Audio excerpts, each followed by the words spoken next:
시대를 초월하는 아름다움이란 어떤 것일까?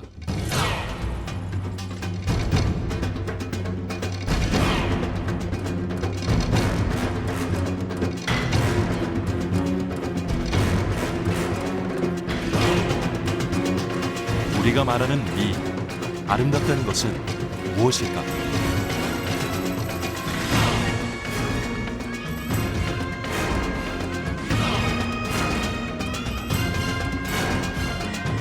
(1400년) 시공을 뛰어넘는 백제의 미.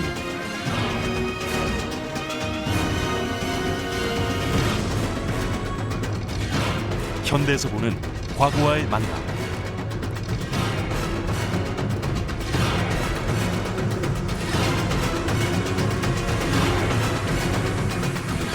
그 대장정에 나섭니다.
불국토를 꿈꾸었던 나라. 백제 문화를 한마디로 말하면 불교 문화라 할 수 있다.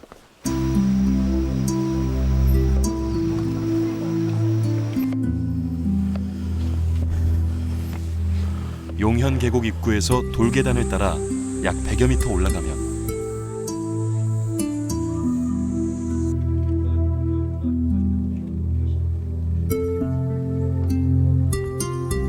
백제인의 미적 수준을 가늠해 볼 수 있는 찬란한 문화유산을 마주하게 된다.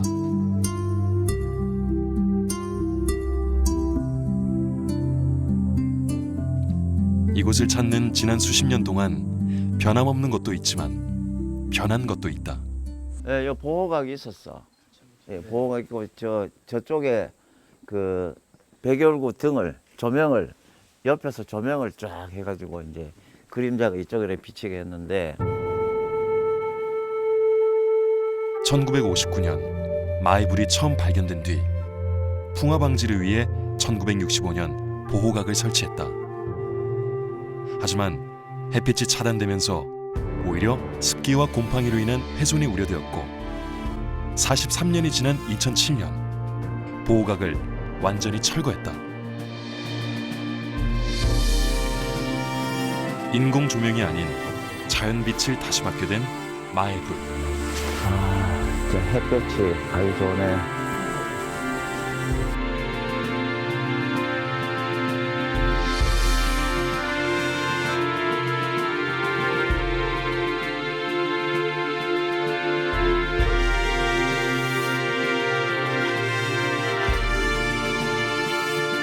빛이 비치는 방향에 따라 웃는 모습이 달라진다.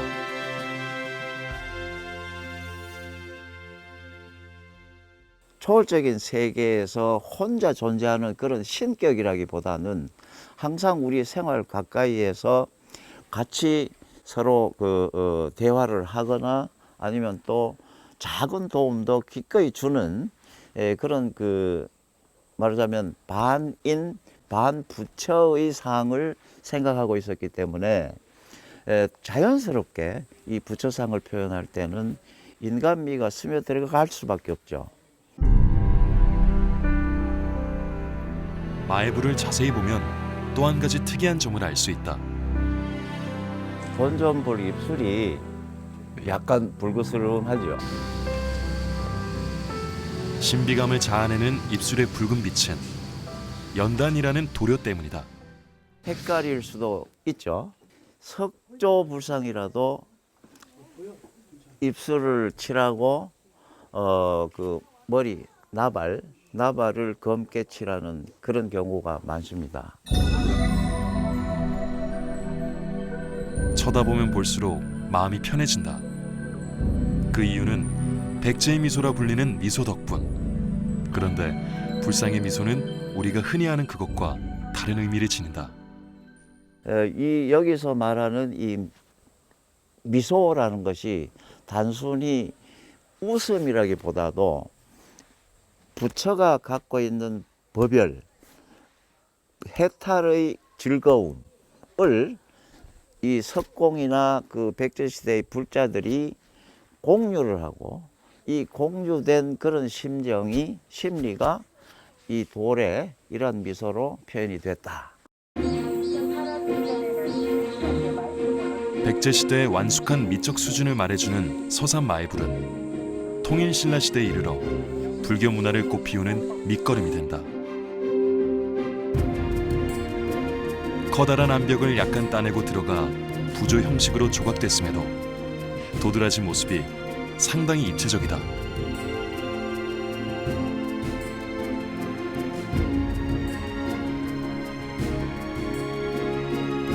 백제 석불의 아름다움은 서산뿐 아니라 인근 지역에서 찾을 수 있다.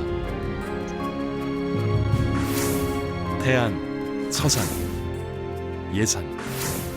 이 지역은 중국의 불교 문화가 바다를 건너 백제 수도인 공주와 부여로 이어지는 지름길이었다.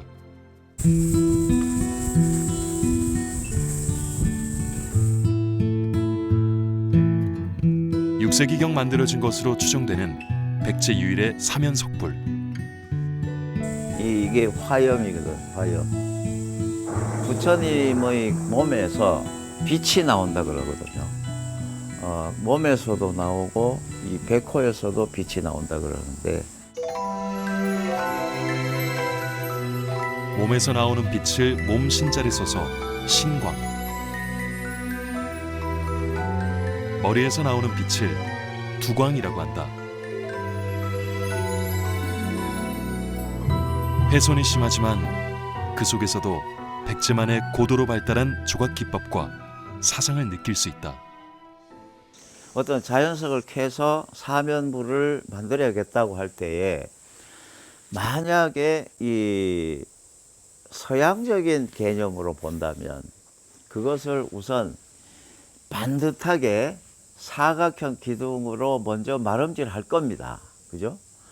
반듯하게 마름질하고 거기에 같은 크기의 불상들을 이렇게 조각할 것인데, 본래의 돌이 갖고 있는 그 어떤 상태를 완전히 갈아치우지 아니하고 상태를 그래도 어느 정도 손질을 하고 그 상태에서 조각을 하다 보니까 다른 면의 그 불상보다 작아지지 않겠나. 동서남북 모든 공간에 부처가 존재한다는 뜻을 지닌 사면석불. 하나의 바위에 우주가 담기고 백제의 미가 남아있다. 그 지금 그 연화 광배라 그러는데, 연화문 광배, 곡선. 이 곡선은 이거는 분명히 백제의 곡선입니다. 말하자면 백제인의 미감이 표현된 곡선이라는 거죠.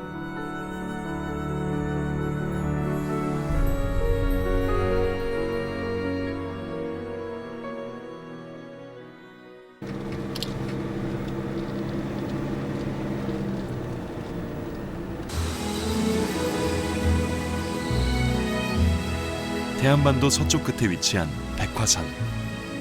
멀리 바다가 내려다 보이는 이곳에 가면 백제시대 최초의 마애불을 만날 수 있다.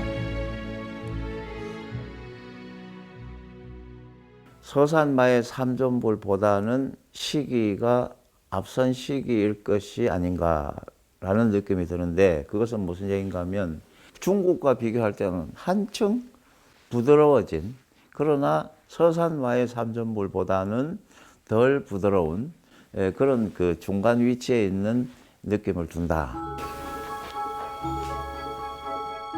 중국 석굴에 새겨진 불상들과 닮았기 때문에 중국의 영향을 확인할 수 있는 최초의 예로 주목되지만 중국과 비교해봐도 고구려 신라와 비교해봐도 느낄 수 없는 백제만의 단아함과 호젓함이 느껴진다.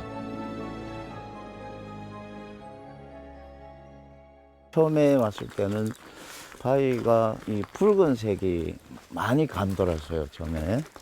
근데 지금은 흰색이 거의 대부분 이렇게. 그래서 그것도 참 시간을 두고 이렇게 좀 바위도 바래는구나 이런 생각이 들죠.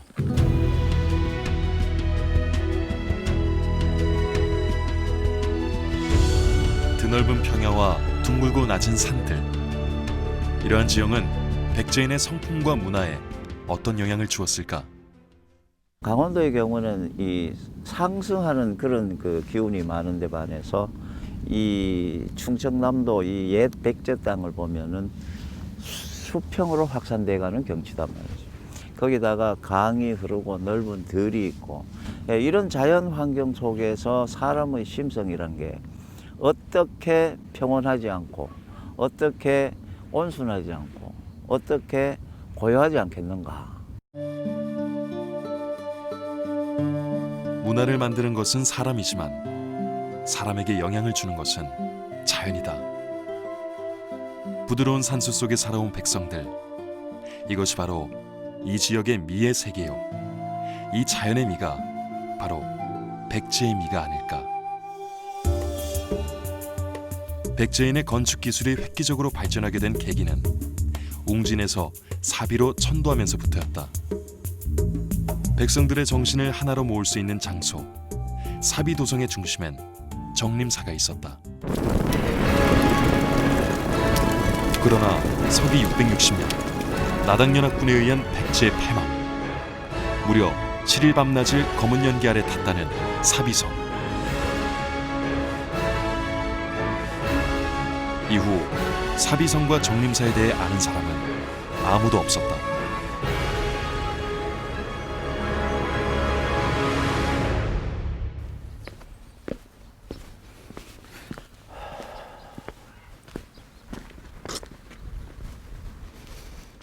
부여 정림 사지 5층 석탑 국보 제9호. 지난 1942년 발굴을 통해 오랜 잠에서 깨어났다. 대당 평 백제국 비명 비명. 그러니까 지금 이 그 돌에 새긴 명문을 통해서 당나라의 소정방이라는 장수가 이곳까지 왔다는 확실한 증거가 되니까 이것이 하나의 역사적인 자료로서의 가치는 있는 거죠. 이 탑의 이름은 한때 평제탑이었다. 중국 당나라 장수 소정방이 철수에 앞서 5층 석탑에 새긴 전승문 때문이었다. 근데 좀 째째하다, 그죠? 한나라 장수라는 사람이 여기서 흔적을 좀 남기겠다고 더군다나 우리나라의 그 참말로 유적에다가 이렇게 하는 거는 진짜 째째한 거지. 그건. 그런데 이 탑은 가까이서 볼 때와 떨어져 볼 때 느낌이 사뭇 다르다.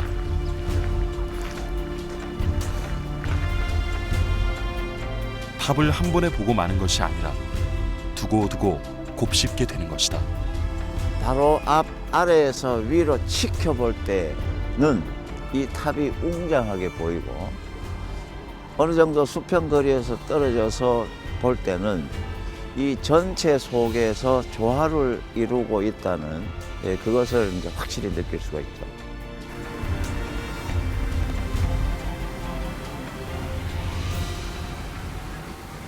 그 이 탑이 더욱 아름답게 보이는 게 이 옥계에서 그 모퉁이를 보면 약간 위쪽에 이렇게 반전한 저런 부분이 있는데 만약에 저 반전하는 부분이 없었다면 이 탑은 훨씬 더 서먹해져 버릴 거단 말이죠. 그것은 이제 그 백제 사람들의 그 어떤 그 미감, 미의식, 또 미적 시각 뭐 이런 것들이 저 작은 데에 상징적으로 이렇게 뭉쳐 있다.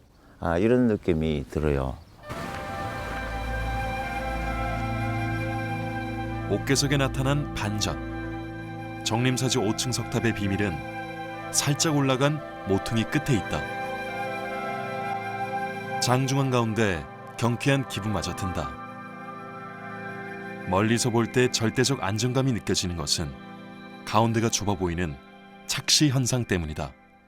옥신석 그 우주 말하자면 그 모퉁이 기둥 이것을 보면 안쪽으로 약간 이렇게 기울어져 있는데 이것을 이제 우리는 안쏠림이다 이렇게 얘기를 하는데, 만약에 이것이 그 수직으로 이렇게 돼 있다면 이 위쪽이 밑에서 쳐다볼 때 위쪽이 훨씬 이렇게 가분수처럼 넓게 보이는 그런 효과가 있기 때문에 그것을 죽이기 위해서 약간 안쪽으로 쏠리게 한 저것도 일종의 그 미감의 작용이다.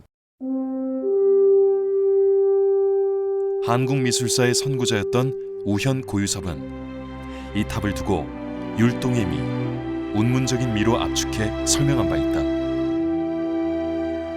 더하지도 덜하지도 않은 적당한 아름다움.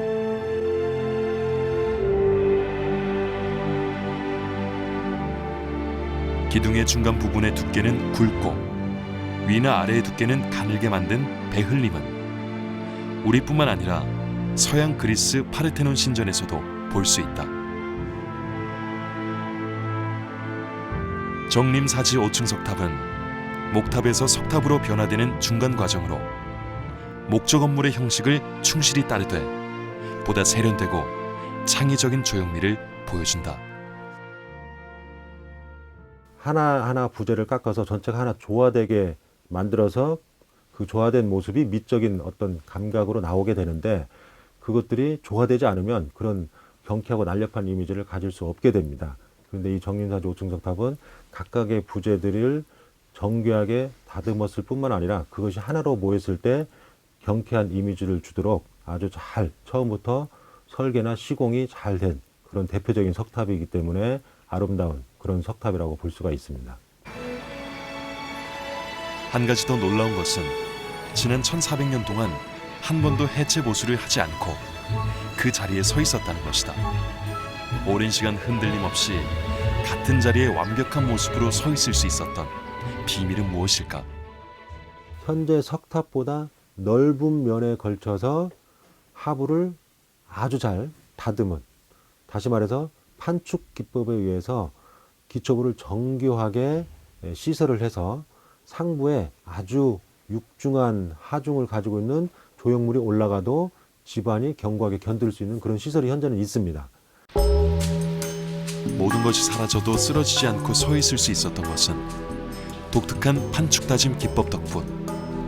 시루떡을 만들듯 점질토와 사질토를 켜켜이 번갈아가며 쌓는데 짚을 태운 흔적이 검게 남아있다. 흙이 마르고 굳어지게 하기 위해서다. 이처럼 견고한 집안은 석탑 무게는 물론 그 어떤 충격도 모두 땅에서 흡수하기 때문에 탑이 기울거나 균열 없이 지금까지 유지될 수 있었다. 목조탑의 형식을 번안해서 석조탑화시킨 그런 유일한 예라고 할 수 있습니다. 이 석탑의 양식적 특성을 보면은 석탑의 그 귀퉁이 부분에 사선이 각 층마다 사선이 이제 81도의 사선을 보이고 있거든요. 이것은 범용사의 5층 석탑의 사선면과 거의 동일합니다. 그렇기 때문에 이제 목조탑의 번안이라 이렇게 우리가 확인을 할 수 있고요. 정림사지 5층 석탑의 각 지붕돌의 끝을 연결하는 사선은 약 81도로 일본 범용사 5층 목탑과 같은 안정미가 느껴진다. 높이 8.3m의 석탑엔 다양한 수리적 원리가 작용했다. 기단을 낮게 사용하고 1층 높이를 다른 층보다 2배 가까이 크게 만들어 사람들의 시선을 1층으로 끌어내리는 역할을 했다. 비례 또한 형식이 갖추기보단 실제로 느끼는 체감률을 통해 변화와 생동미를 중시했다.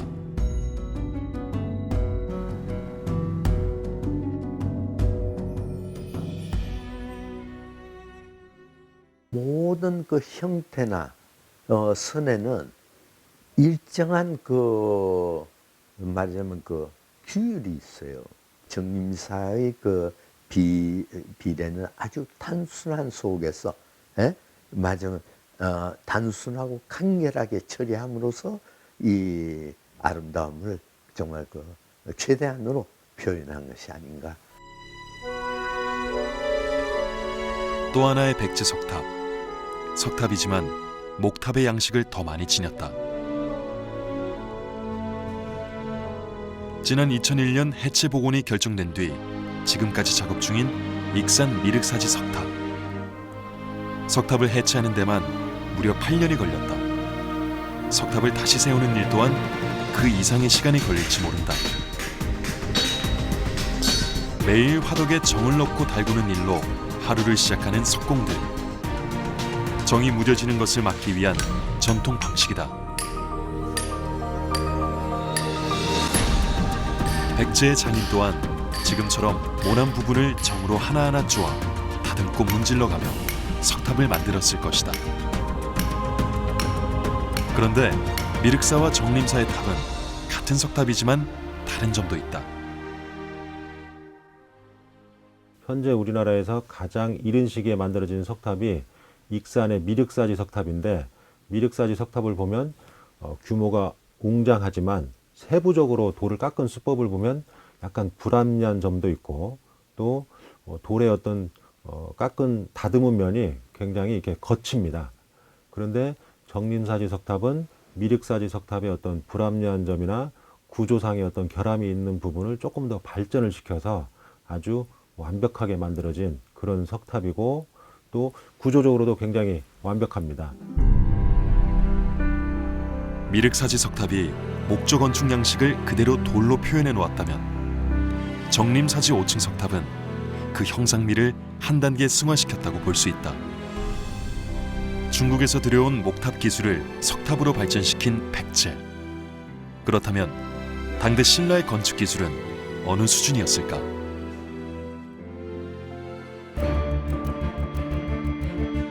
삼국유사에 보면 643년 황룡사를 건립하는 과정에 백제의 장인을 데려왔다는 기록이 남아있다. 당시 신라의 기술로는 구축 목탑을 만들 수 없었기 때문에 백제인의 건축 기술이 그만큼 탁월했음을 알 수 있다.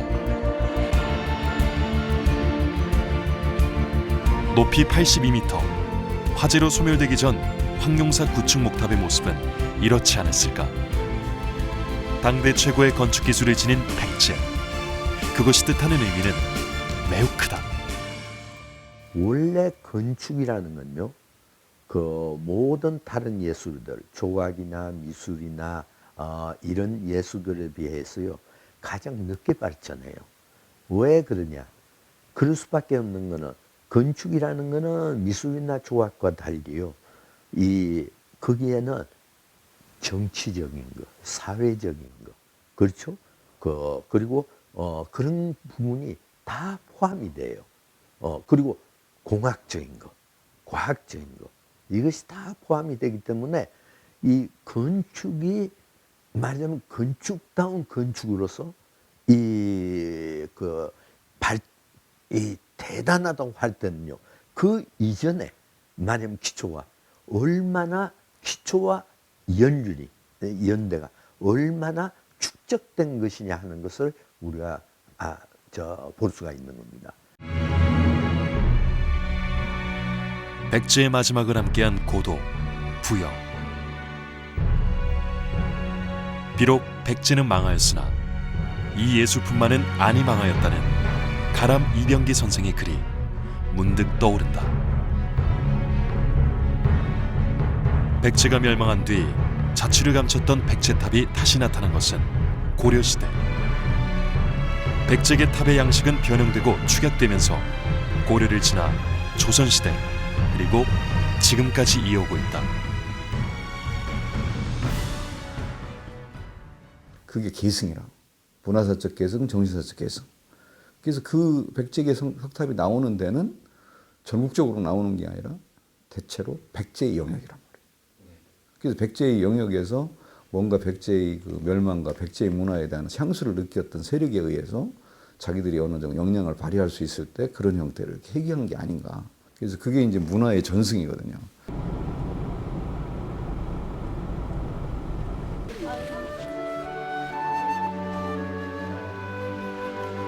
백제시대 미감은 어떻게 전승되어 왔을까?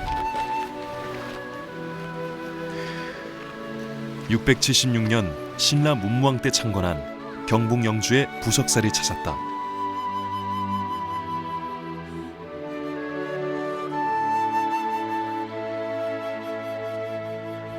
우리나라 최고의 건축물 중 하나로 손꼽히는 부석사 무량수전. 화려한 기교나 장식 없는 조촐한 모습이지만 그 아름다움의 실체는 배흘림 기둥에 있다. 백제시대 정림사지 5층 석탑을 만들 때 사용한 배흘림 기법이 고려시대 목조 건물로 이어졌다. 우리 부석사 무량수전의 이 내림마루의 곡선은 마치 우리 그 버선코의 곡선처럼 넘치지도 않고 모자라지도 않는 어떤 중용의 미를 지금 지니고 있다. 사뿐히 고개 든 지붕의 곡선은 미학의 결정체다.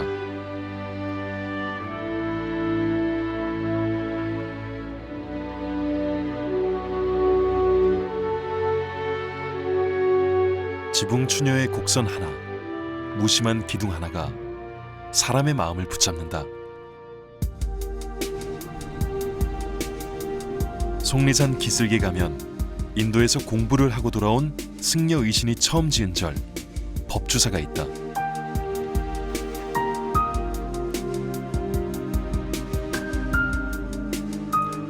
신라시대 지어졌지만 임진왜란 때 소실된 후 조선 중기에 다시 세워진 법주사 팔상전은 지금까지 남아있는 우리나라의 탑 중에서 가장 높은 건축물이며 하나뿐인 목조탑이라는 점에서 중요한 의미를 갖고 있다.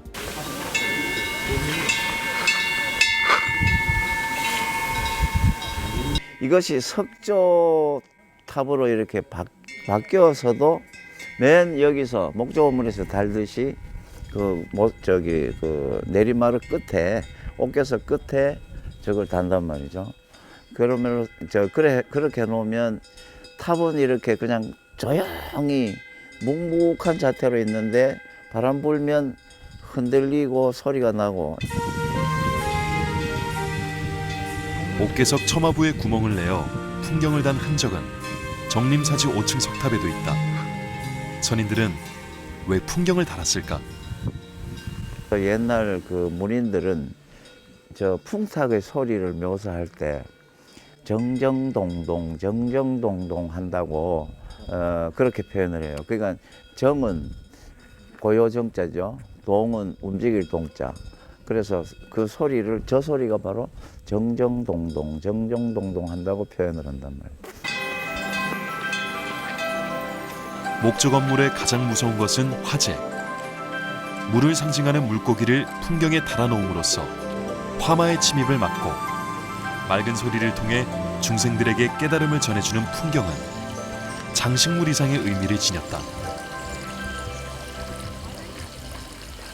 지금 여기서는 추녀 끝이 뭉뚝하게 이렇게 되어 있지만 그 정림사지 5층 석탑의 경우는 완만하게 내려오다가 그 끝부분에서 반전하면서 상승하는 그 부분의 그 어떤 그 미적인 그런 감각은 이건 다른 데에서 찾아볼 수 없고.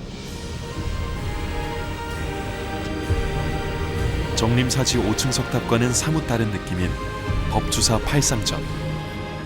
탑이라기보단 목조 건물 같다. 탑 안쪽엔 불상을 모셔 예불을 드릴 수 있겠다. 우리의 불교 문화와 탑 양식은 중국으로부터 들여왔다.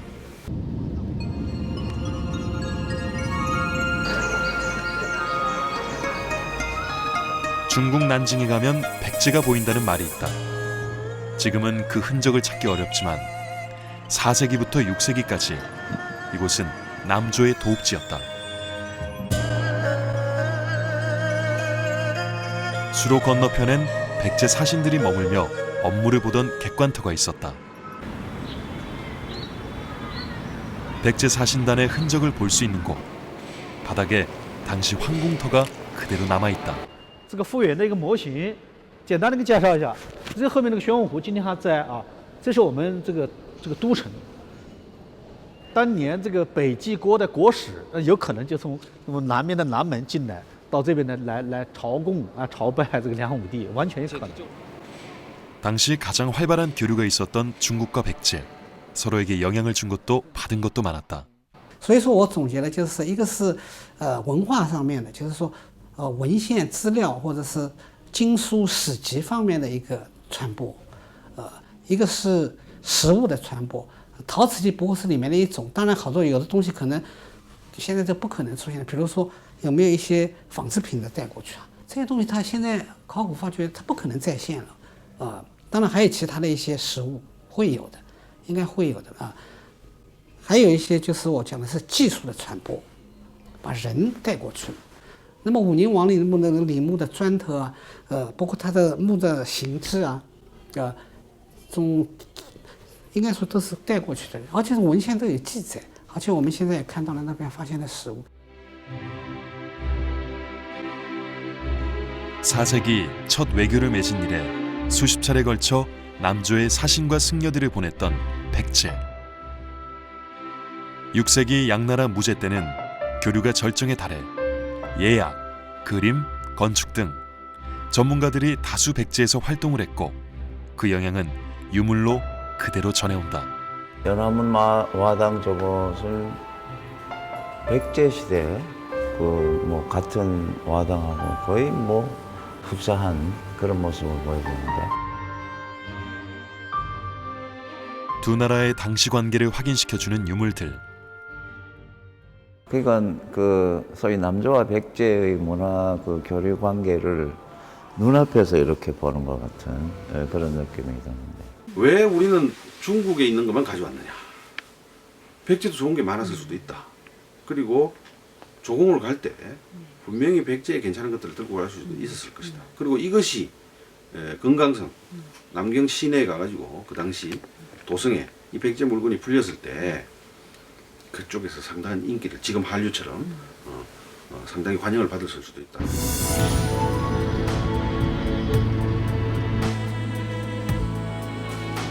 난징 시민들이 평소 즐겨 찾는 사찰. 이곳에서 백제와 같거나 비교되는 유물을 발견할 수는 없을까? 한때 중국 4대 사찰 중 하나였던 서하산. 1500년이 넘는 역사를 가진 이곳엔 천부람이라고 불리는 수많은 석굴이 조성되어 있다. 250여 개의 석굴과 520개의 불상. 긴 역사 속에 많이 훼손되긴 했지만 백제와의 연관성을 어느 정도 유추해 볼 수 있었다. 이 몸체 전체 흐르는 어떤 분위기는 약간 경직은 되어 있지만 그래도 부드러움을 바탕으로 하고 있다는 의미가 되겠고 이것이 백제로 전해지고 또 백제화되어서 어떤 미의식을 보여주는 그런 것이다 이렇게 볼 수가 있죠. 시작은 같았을지 모르지만 끝은 달랐다. 중국의 앞선 기술을 받아와 단순히 계승만 시킨 것이 아니라 백제인의 손을 통해 탁월한 감성과 혼합시켜 백제화된 기술을 만들어낸 것이다. 사실은 어느 사회나 외래 문화를 받아들이면 그 나라에 맞게 바꾸게 되겠죠.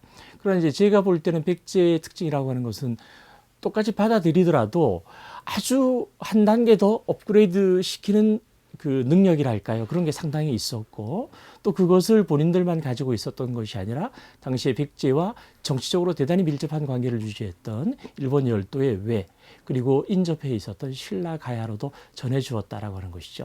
보통 문화라고 하는 것은 사실은 동일한 문화 수준에서 전파되는 경우보다는요, 문화적인 낙차가 있을 때 전파되는 경우가 상당히 많습니다. 백제 문화가 일본 열도 그리고 신라, 가야로 전해질 수 있었던 것은 당시 백제 문화의 선진성이 있었기 때문에 가능하지 않았을까 이렇게 생각됩니다.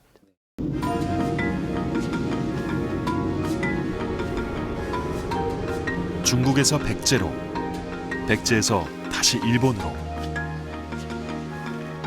일본 문화재 중 깜짝 놀랄 정도로 우리와 닮은 경우가 있다. 세계에서 가장 오래된 목조 건축물 법룡사가 그렇다.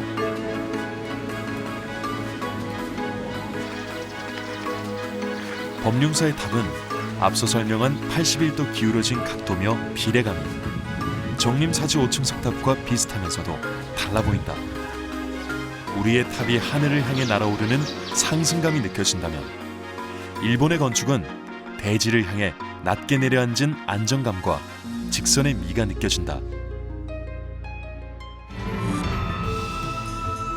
오사카 지역의 명물 와시오이 축제. 일본의 문물을 전하는 사신이 바다 건너 오사카 최대 사찰인 사천왕사에 도착했을 때 왔는가 왔소하며 반겨준 데서 유래됐다고 하니 우리 문화가 고대 일본 문화에 얼마나 많은 영향을 끼쳤는지 알 수 있다. 何も仏教も知らない、仏教美術は当然知らない、そういうところに百済が仏教を我が国に伝えてきた。で初めて知る宗教思想ですよね、仏教というのは。でその思想宗教に付随して一緒に入ってきたものが、まあ今の言葉で言うと仏教美術です。で仏教美術だって見たことないものを人間というのは作ることできないわけですよ。でだからそうするとそれを教えてくれる先生がいる。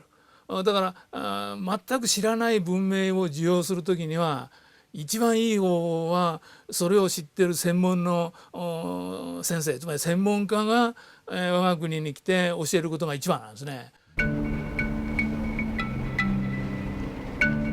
쇼토쿠 태자가 백제로부터 장인을 불러 건축하게 해 593년에 완성한 오사카 최대의 사찰.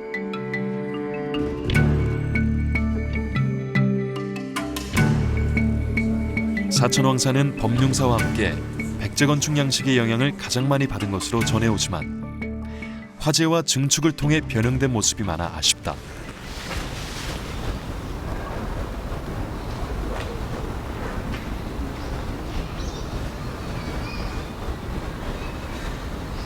같은 백제인이 했다면 법룡사 이것이 그 정림사지 5층 석탑의 체감률하고 비슷하다고 나는 보는 거지.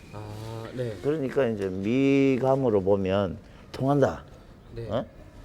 그러니까 그런 얘기를 할 수 있겠다. 네. 그렇게 되는데 이거는 그렇게 얘기를 할 수 있을까 하는 얘기란 나야 지금. 목탑은 변했지만 다행히 변하지 않은 것도 있다. 바로 가람의 배치. 백제의 가람 배치는 1탑 1금당식. 다시 말하면 탑 하나의 대웅전도 하나로 일본 사천왕사와 백제의 정림사는 동일한 양식을 취하고 있다.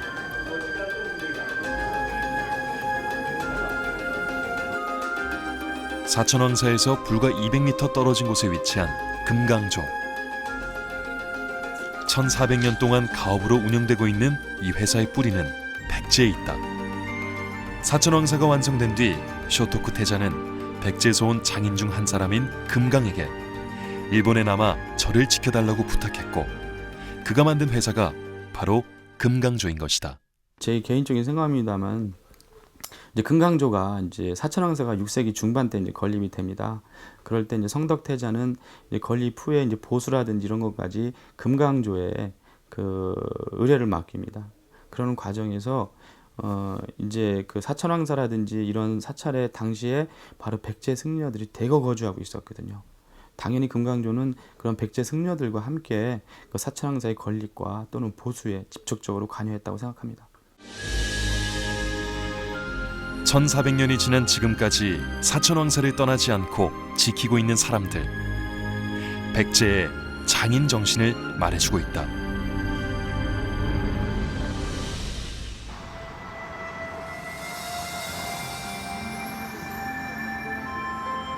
백제와 동시대의 신라는 어떤 모습이었을까?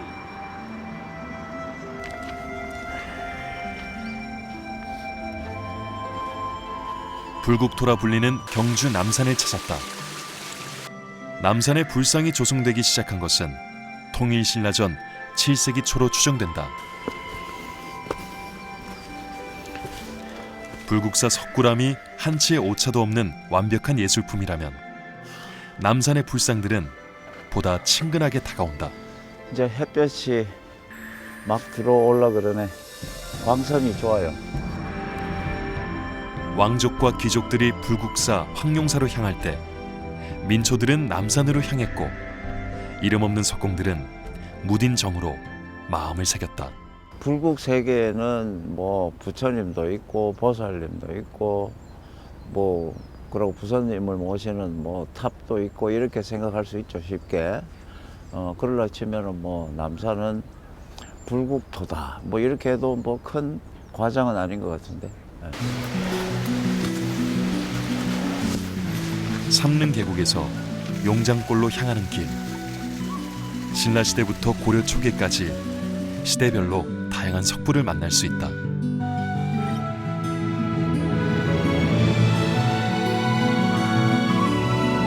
불상을 보면 하나같이 바위를 깨뜨리고 만든 것이 아니다. 바위를 훼손시키지 않고 불상을 새겨 그 바위가 더 아름답게 보이도록 했다. 내가 보기에는 이 부처상이 이 바위 전체 규모와 적절한 비례로 이렇게 앉아 있다고 봅니다. 근데 이 그 미감이라는 거는 뭐 이렇게 수학적으로 이렇게 과학적으로 설명을 할 성질이 아니고 이 첫눈으로 봤을 때 그야말로 빛의 속도로 어떻게 이렇게 확보되는 그런 그 공간이란 말이죠.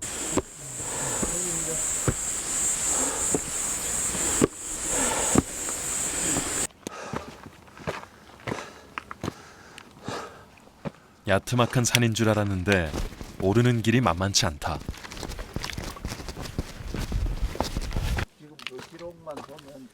왜 굳이 이 힘든 길에 석불과 석탑을 만든 것일까? 글쎄 그 뭐 확실한 기록이 없으니까 모르겠지만 일반적으로 생각할 수 있는 게 이 불심이 발동을 하면 뭐 무슨 현실적인 장애 같은 게 그게 큰 문제가 안 되거든요. 까마득한 바위산 봉우리에도 어김없이 부도 또는 탑이 있다. 4.5m 높이의 이 3층 석탑은 특이하게도 기단 없이 자연암석 위에 세웠다. 산 아래에서 보면 바위산 봉우리가 탑의 기단이 되는 셈이다. 남산엔 불상은 많지만 법당은 많지 않다. 인간의 염원을 바로 들어주라고 지붕 없는 노천불을 만든 것은 아닐까.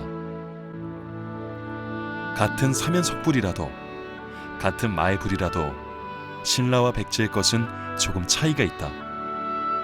서산마애불의 경우 온화한 느낌을 주는 인상이라면 신라시대 마애불은 경직된 느낌을 준다.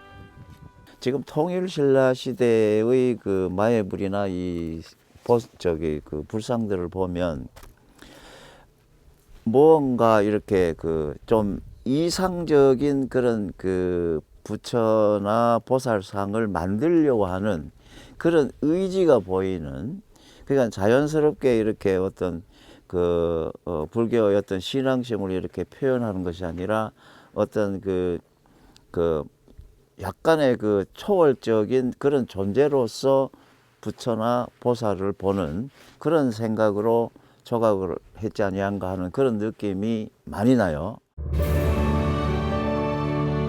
같은 시대지만 다른 느낌의 미감. 이 차이를 안다는 것은 왜 중요할까?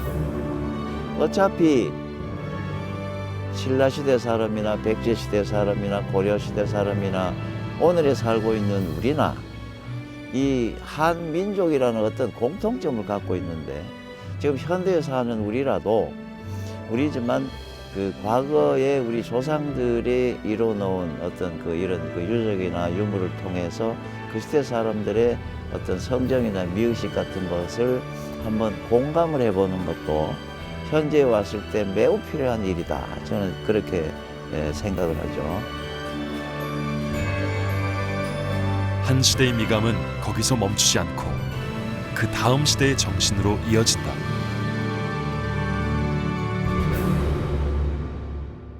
백제의 정신하면 이제 진취성이라든지 또는 개방성, 국제성, 창의성을 이야기하고 있습니다.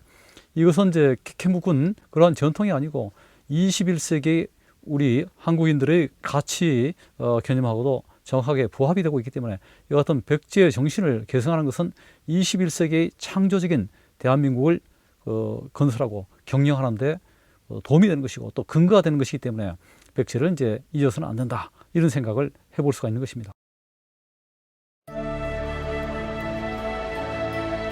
오늘을 살아가는 우리에게 역사란, 문화란, 그리고 유물이란 무슨 의미가 있는 것일까?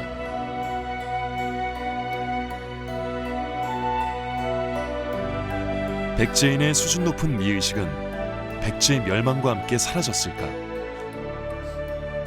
문화는 태어나고 자라고 절정을 누리다 사라진다. 그러나 영원한 소멸은 없다. 시대와 공간을 초월해 우리가 모르는 또 다른 곳에서 한국미의 원형으로 지금까지 이어지고 있다. 과거에서 현재로 그리고 미래로 영원한 생명력을 지니고 있는 백제의 미. 지금 현재 우리와 같이 숨쉬며 살아가고 있다.